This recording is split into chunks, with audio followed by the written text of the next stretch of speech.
In this election year, Australians are faced with a stark choice. Allow un-Australianism to flourish or take a stand against it before it becomes as prevalent as exposed genitals on a reality television show.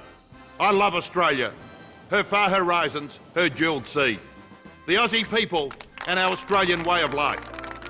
In the past year, I've travelled all over this wide brown land.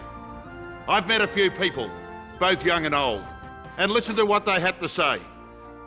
I've seen firsthand the devastation un-Australianism has caused, and frankly, I've had a gutful. The desecration of the Australian flag was bad enough. Imagine if people started burning lamb chops as well. And un-Australianism played a role in the greatest disaster to befall our nation since tofu, the early retirement of our greatest Olympic swimmer. Is there anything more un-Australian than those gold medal hungry Yanks who try to poison a big-hearted Aussie champion with the lure of Hollywood just to stop him racing? It's like Far Lap all over again. That's the danger of too much LA and not enough LAMB. Our junket-loving, limousine-riding, over-superannuated politicians will bombard you with promises in the coming months. But throwing money at the problem is not the answer. We need to throw lamb at it instead. So men and women of Australia, it's time. It's time for the Australia Day party. Our multi-pronged lamb plan will take tax cuts off the table and dish out lamb cuts instead. Extradite the terrorists who planned gas attacks on the Aussie cricket team in London and put their skills to good use spilling barbecued gas bottles. They shouldn't mind the odd explosion. Scrap English tests for migrants. Who cares how they use their tongue, as long as they can use their tongs. Speaking of tests, there's one way to keep the ashes permanently in Australia. Make our own. The ashes from a good lamb barbie are a lot better than some burnt pommy stump anyway. And reduce global warming by finding alternatives to fossil fuels to power barbies. Uranium, for example.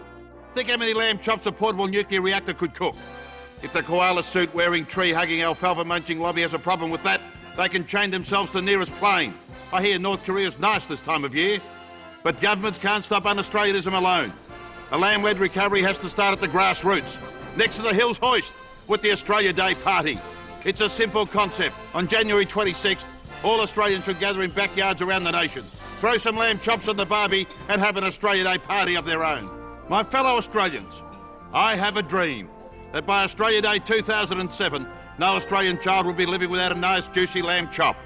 And I have a dream that on Australia Day, mung beans and lamb chops can sit together, side by side on the same plate, as long as it's not mine. And I have a dream that lamb can unite Australians of all colours and creeds, even hairy-legged sandal-wearing lentil eaters. So don't be un-Australian. Vote lamb on Australia Day. You know it makes sense. I'm Sam Kekovich. Authorised by D. Thompson for the Australia Day party, spoken by yours truly.